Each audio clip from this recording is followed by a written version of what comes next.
บทหัดแต่งตัวจริง อธิบายและวิจารณ์คำเว้าที่ว่ายาเสพติดเป็นภัยต่อชีวิต เป็นพิษต่อสังคม ยาเสพติดมันเป็นอันตรายต่อกับชีวิตจิตใจร่างกายแนวคิดครอบครัวสังคมและประเทศชาติดังคำเว้าที่ว่ายาเสพติดเป็นภัยต่อชีวิต เป็นพิษต่อสังคม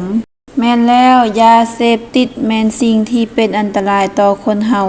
ซึ่งมันประกอบมีหลายชนิดคือเหล้ายาสูบยาฟินเฮโรอีนยาบ้ายาอีกัญชาและอื่นๆยาที่กล่าวมานี้ถ้าคนเฮาหักเสพเข้าไปในร่างกายแล้วจะพาให้สุขภาพอ่อนเพลียเปี้ยลอยสุดโทรมบ่มีเหือแรงกายเป็นคนขี้คร้านมีแต่กินกับนอนพร้อมนั่นก็มีอาการมึนเมาเสียสติเฮ็ดให้จิตบ่อุ่นเอียงกระวนกระวายใจหายและแสดงพฤติกรรมบ่ดีเป็นต้นว่าเมื่อหิวยาบ่ได้เสพบ่มีเงินซื้อก็จะเกิดปุนจีงัดแงะเอาวัตถุอันที่มีค่าของครอบครัวและของผู้อื่นบ่เพียงแต่เท่านั้นจะเฮ็ดให้การควบคุมสติอารมณ์บ่ได้พาให้เกิดอุบัติเหตุเช่นว่าขี่รถไวต่ำผู้อื่นหรือล้มพาให้เกิดความเสียหายแก่ผู้อื่นและตนเองบางครั้งถึงขั้นเสียชีวิตก็มี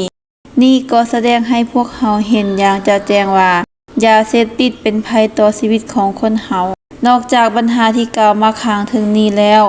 ยาเสพติดยังเป็นผลร้ายอยู่ภายในครอบครัวเป็นต้นว่าถ้าคนอยู่ในครอบครัวใดหากติดยาครอบครัวนั้นก็จะมีความสับสนวุ่นวายบ่มีความสงบสุขเกิดการอาละวาดด่าพ่อตีแม่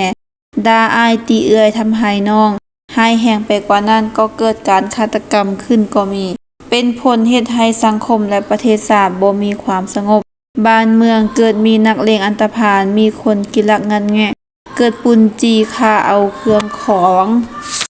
ซึ่งจะเฮ็ดให้สังคมเน่าเหม็นเปื่อยเยื่อและกลายเป็นคนเสียทาสขาดคุณเฮ็ดให้ประเทศชาติขาดบุคลากรที่ดีคนที่ติดยาเสพติดแม่นติดง่ายแต่ออกยากบั่นทอนสุขภาพกายและสภาพจิตใจถึงขั้นเสียชีวิตเฮ็ดให้เสียชื่อเสียงของครอบครัวพ่อแม่และญาติพี่น้องกงกันข้ามผู้ที่บ่ติดยาเสพติดแม่นคนที่มีสุขภาพแข็งแรงร่างกายอุดมสมบูรณ์มีสง่าราศีมีจิตใจอุ่นเอียงทุนเถียงมีคุณสมบัติดีมีน้ำใจรักชาติรักบ้านเกิดเมืองนอนรักพ่อแม่ครูอาจารย์รักหมู่คู่ญาติพี่น้องฮู้หายฮู้ดีฮู้จำแนกมิตรศัตรูนี่ก็แสดงให้เฮาเห็นแล้วว่าคนที่บ่ยุ่งเกี่ยวกับยาเสพติดแม่นดีแท้ถ้าได้ประกอบส่วนบริหารบ้านเมืองก็จะเฮ็ดให้ประเทศชาติมีความเจริญรุ่งเรืองศรีวิไลดังคำเว้าที่ว่าชาติจะศรีวิไลเมื่อทุกคนห่างไกลจากยาเสพติดเมื่อฮู้ว่ายาเสพติดมีผลร้ายต่อชีวิตต่อสังคมและประเทศชาติแล้วพวกเฮาควรสกัดกั้นหลีกเลี่ยงและป้องกันบ่ให้สิ่งเสพติดแพร่ลามออกไปด้วยการบ่ลงเชื่อฟังคำซักชวนของคนอื่นโดยเฉพาะการจอบอ้อยของหมู่คู่ให้ทดลองเสพเฮาก็บ่ควรจะทดลองพวกมันเป็นต้นเหตุของการติดยาถ้าพวกเฮาฮักเห็นหมู่คู่ติดเฮาควรช่วยเหลือเขาเจ้าให้เศร้าโดยการซักชวนให้หันมาเล่นกีฬาดนตรีและออกกำลังกายดังคำเว้าที่ว่าเสียเหงื่อย้อนกีฬาดีกว่าเสียน้ำตาให้ยาเสพติดนอกจากนั้นพวกเฮาควรสกัดกั้นผู้ผลิตผู้จำหน่ายบ่ซื้อบ่ขายอย่างเด็ดขาดต้องเป็นหูเป็นตาให้กับเจ้าหน้าที่ช่วยกันปกปักรักษาเฮ็ดให้ทุกคนในสังคมมีชีวิตอันสดใส